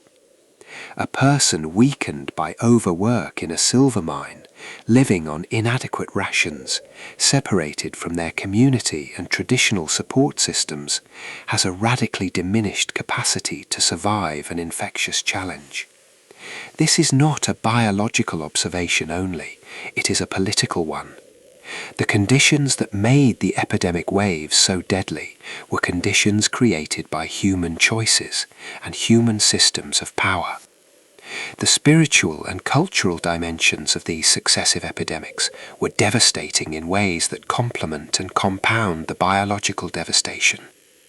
Indigenous healing traditions in every region of the Americas had been developed over thousands of years and were sophisticated and effective for the diseases those traditions had encountered. They had nothing, absolutely nothing, to offer against European smallpox or measles. Healers who treated the sick died at elevated rates because healing required close contact. Elders who held cultural knowledge died at elevated rates because age was a risk factor for the severest disease outcomes. The people who remembered the sacred ceremonies, who knew the medicinal plants and the seasonal observances and the histories and the genealogies, these people were disproportionately killed. Entire knowledge systems were erased with the people who carried them. Languages spoken by tens of thousands of people shrank to hundreds of speakers, and then to dozens, and then to none. Oral histories that had been preserved and transmitted across generations reached the generation that had no one left to receive them. The loss of this knowledge, this accumulated intellectual and spiritual heritage of tens of thousands of years of human experience on the American continents, is a loss that no subsequent scholarship can fully recover, because you cannot reconstruct what was never written down from sources that no longer exist. And the landscape that European settlers encountered and described as wilderness, as empty land, as terra nullius, land belonging to no one, was not wilderness at all. It was a post-catastrophe environment. The forests of the eastern seaboard of North America that English settlers moved through in the 1610s and 1620s were forests that had grown back through abandoned agricultural land in the decades since epidemic had emptied it of the people who had farmed it. The apparently sparse indigenous populations that greeted these settlers were the remnants of populations that had been far larger and far more complexly organized a generation or two earlier. The land was not empty, it had been emptied. The distinction is not semantic, it is the difference between a natural state and a crime. Section 13. The Third Plague Pandemic, 1855-1960. The one nobody talks about. By the middle of the 19th century, the intellectual revolution that would transform human capacity to understand and manage epidemic disease was underway.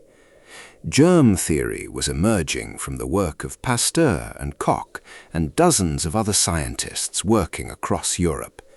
The microscope was revealing the invisible world that had been shaping human history since before the first civilization.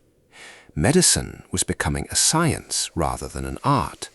The tools that would eventually allow humanity to fight infectious disease on something approaching equal terms were being forged. And then, in 1855, in the Yunnan province of southwestern China, bubonic plague returned. The Third Plague Pandemic, the technical designation for the worldwide spread of Yersinia pestis that began in Yunnan and continued in various national outbreaks and regional surges until 1960, is the least discussed of the three major plague pandemics, despite having killed somewhere between 12 and 15 million people. The second pandemic, the Black Death and its successors, dominates public memory. The first pandemic, the Justinian plague, receives serious academic attention. The third pandemic is largely passed over, perhaps because most of its victims were in South Asia and China rather than in Europe, perhaps because it coincided with the rise of scientific medicine in a way that has allowed it to be remembered as the pandemic that was solved rather than as the catastrophe that it was. The plague moved out of Yunnan slowly at first, constrained by the region's relatively limited trade connections with the broader world. But by 1893 and 1894, political upheaval and trade expansion had brought it to the major port cities of southern China. By 1894, it had reached Hong Kong, which was then under British colonial administration and was one of the most heavily trafficked port cities in Asia. From Hong Kong, the global shipping network did what it had been built to do. It connected everything. Ships carrying plague-infected rats left Hong Kong for ports across the world. By 1900, bubonic plague had been detected in India, Madagascar, Australia, South Africa, Brazil, Argentina, Egypt, Portugal, and the western coast of the United States. India became the site of the pandemic's worst devastation by far. Between 1896, when the plague arrived in Bombay, and approximately 1920, India lost an estimated 12 million people to bubonic plague. 12 million people dead from a single infectious disease across 25 years. The relative silence with which this catastrophe exists in most general histories of the period, compared to the extensive coverage given to European epidemics of similar or smaller scale, reflects something uncomfortable about whose deaths are considered historically significant and whose are treated as background. The British colonial response to plague in India was, in its approach to governance, a significant episode in the history of public health and of colonialism simultaneously. The Epidemic Diseases Act of 1897 gave colonial authorities sweeping powers: mandatory medical inspections, forcible removal of the sick from their homes for compulsory hospitalization in plague hospitals, interference with religious practices surrounding the handling of the dead, and systematic disruption of the social and cultural frameworks that Indian communities used to manage illness and grief. These powers were applied with varying degrees of sensitivity by different officials in different regions, but the pattern of cultural insensitivity and coercive force was widespread enough to generate deep resentment across India. In June of 1897, the British Plague Commissioner for Pune, Walter Charles Rand, was assassinated by the Chapekar brothers, two young nationalists who had been radicalized by what they and many others experienced as the plague response's brutal disregard for Indian dignity and Indian autonomy. The assassination was a significant moment in the early history of Indian nationalism, connecting epidemic and resistance in a way that would continue to develop over the following decades. But the third plague pandemic was also the pandemic during which the fundamental biological mechanisms of plague were finally definitively understood. In 1894, in Hong Kong, two bacteriologists, the Swiss-French Alexander Yersin, working for the Pasteur Institute, and the Japanese Kitasato Shibasaburo, independently isolated the causative bacterium from plague victims. Yersin's description proved more accurate and more complete, and the bacterium carries his name, Yersinia pestis. In 1898, the French physician Paul-Louis Simond, working in Bombay, conducted experiments that demonstrated conclusively that plague was transmitted from infected rats to humans via the flea, specifically via the regurgitation of bacteria-laden blood by a flea whose rat host had died and who was therefore seeking a new host. This was the mechanism. This was the answer that had eluded observers for 1,000 years. Why did people who never touched sick patients get sick? The flea. Why did outbreaks follow rats dying in large numbers? The flea. Why did plague have seasonal patterns? The flea, whose activity varied with temperature. The answer had been under everyone's feet, quite literally, all along. The plague arrived on the western coast of the United States in 1900, carried by rats from a ship from Hawaii that docked in San Francisco. It established itself in the city's Chinatown neighborhood. The response of local and federal authorities was a sorry display of political denial driven by economic anxiety and racial prejudice. The governor of California publicly denied the existence of plague in San Francisco, arguing that acknowledging it would damage trade and tourism. Federal health officials who confirmed the diagnosis were obstructed and pressured. The quarantine imposed on Chinatown was applied specifically and visibly to Chinese Americans, while white residents of the city moved freely. A racially targeted public health response that caused tremendous harm both to the Chinese American community and to the effectiveness of the epidemic control effort. 113 people died before the outbreak was brought under control. A second wave, triggered by the catastrophic earthquake and fire of 1906 that killed thousands and displaced the city's rat population into the broader landscape, caused over 200 additional plague deaths. The third plague pandemic never achieved the density of the Black Death years because modern sanitation, improved housing, rat control programs, and eventually antibiotic treatment progressively reduced the efficiency of transmission. The last outbreak formally within the pandemic definition occurred in Peru in 1960. But plague did not disappear. It persists in wildlife reservoirs across Central Asia, the American West, Sub-Saharan Africa, and South America. Hundreds of human cases are still reported globally every year. Yersinia pestis is still out there, patient, persistent, present in the bodies of fleas and the fur of prairie dogs and the burrows of rodents in the high deserts of New Mexico and the steppes of Kazakhstan. The organism that devastated the Byzantine Empire, that killed half of Constantinople in 542 CE, that returned as the Black Death in 1347, and that swept through Bombay and San Francisco at the turn of the 20th century. It did not go away, it simply got quieter. Section 14. What the Forgotten Plagues Left Behind. A closing reflection. The fires are burning very low now, and we have walked an extraordinarily long road together.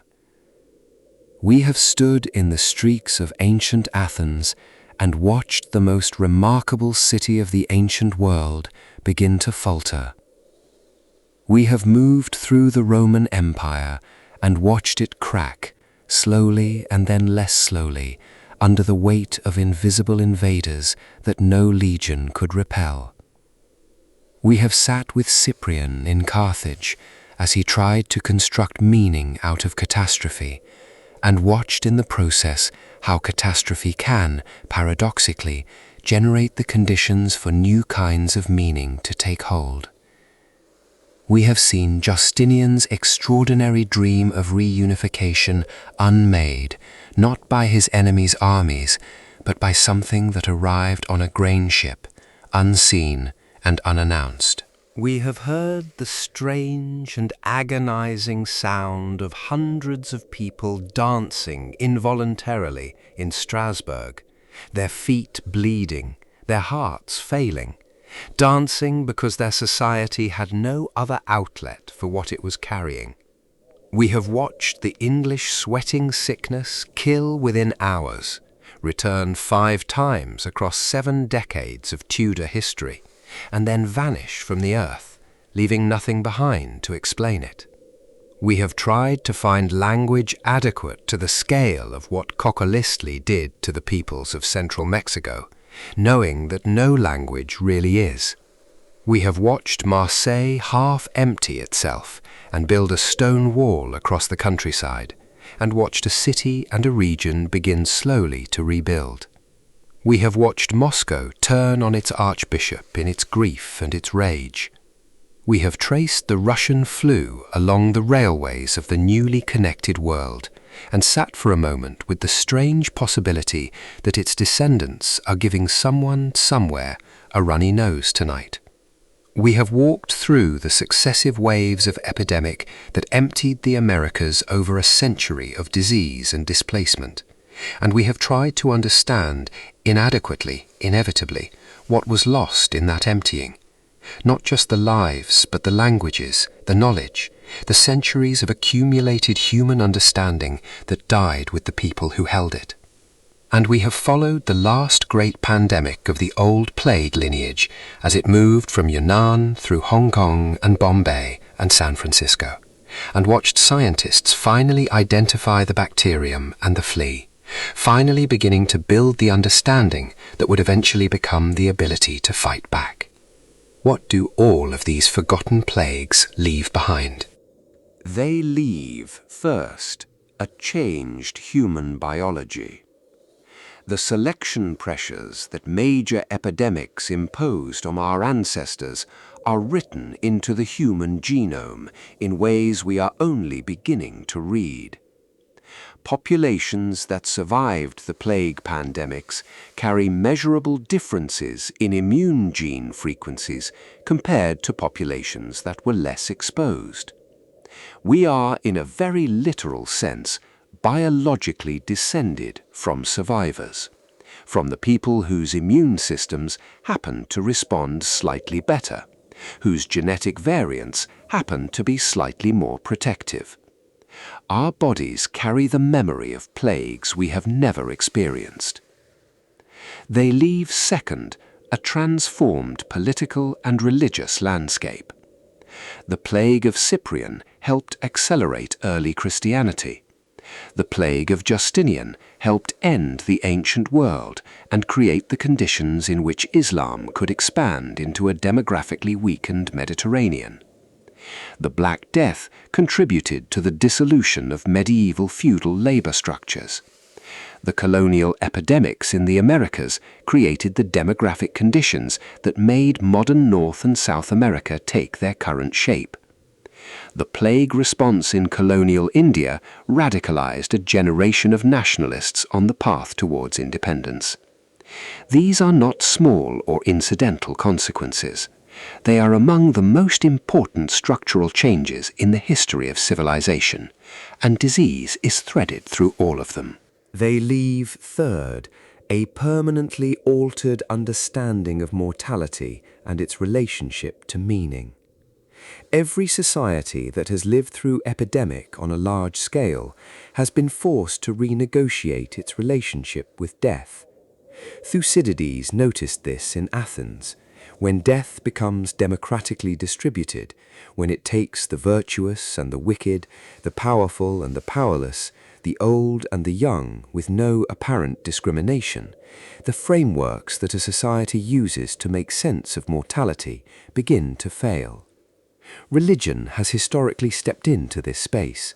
The relationship between epidemic and spiritual transformation is, as we have seen across many of these stories, intimate and persistent.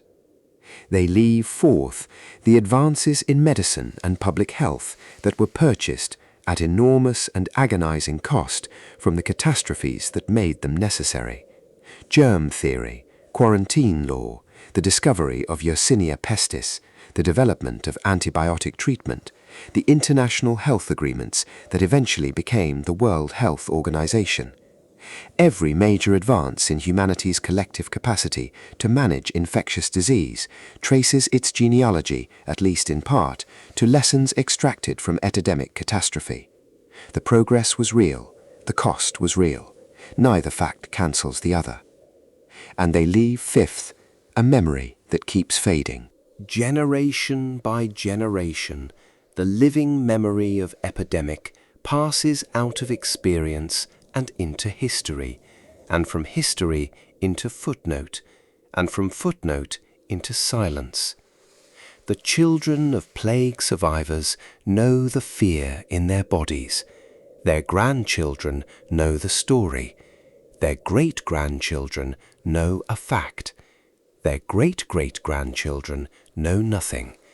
And then something new arrives, and humanity rediscovers, with a shock that is always somehow surprising, that these things are not past. They are not metaphors. They are not confined to an earlier and more primitive era.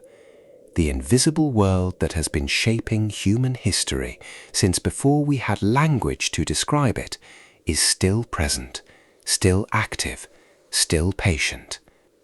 The forgotten plagues are not forgotten because they were unimportant. They are forgotten because forgetting is what human generations inevitably do, and because the scale of their importance is difficult to hold in the mind alongside the more legible and more dramatic stories of battles and revolutions and discoveries. But they are there, underneath everything, in the shape of our immune systems and our national borders and our city plans and our legal codes and our religious calendars and our oldest, deepest fears, in the empty spaces on the maps where populations used to be, in the codices with their drawings of bleeding mouths, in the words of Thucydides and Cyprian and Procopius and John Caius, carefully copied and recopied by people who understood, at some level, that these accounts mattered, that someone should know. Someone should know. Now let the story settle gently, the way sediment settles in still water when the current finally stops. All those centuries, all those names, all those cities and emperors and physicians and bishops, and frightened ordinary people who found themselves standing in the middle of something they had no words for, let them drift softly to the far edges of awareness. You have been a generous companion on this long and quiet walk through time. You have listened with patience and attention through 14 chapters of history that most people will never know and that all people are shaped by. The world outside your window is turning, as it always has been. The same strange and resilient and imperfect species that survived the plague of Athens and the Antonine plague and the Justinianic plague and the Kokolitsli and the English sweating sickness and the Great Plague of Marseille and all the other catastrophes we have passed through tonight is still here, still making its extraordinary and unfinished attempt to understand itself. We carry all of those plagues in our history, and in the deep biological archives of our immune systems, and in the institutions we built partly in response to them. We are not what we would have been without them. We are harder and stranger and more complicated, and perhaps, on our better days, a little more careful, a little more humble, a little more aware of how much we depend on the thin and fragile web of other lives that we have always been part of, whether we acknowledged it or not. Let your breathing grow slower and deeper now. Let the thoughts that have been accompanying you on this walk begin to dissolve at the edges, becoming less defined, less urgent, less present. The night is long and quiet. The history is done for tonight. There is nothing left to understand or resolve or hold together. There is only this room, this darkness, this slow and deepening quiet, and the long, easy drift towards sleep. If tonight's journey through the forgotten corners of the past helped you find some rest, I would be so deeply grateful if you would press the like button and subscribe to Heyo, Boring History for Sleep. I am working my quiet way toward 1,000 subscribers, 1,000 people who find some peace here at the end of their days, and every single one of you brings that goal closer. If you have a moment, please leave a comment and tell me where in the world you are tonight, what time it is on your clock, and send whatever sleepy hype you have left in your direction. Every comment, every like, every new face on the subscriber list, it means more to this small and quiet channel than you can probably imagine.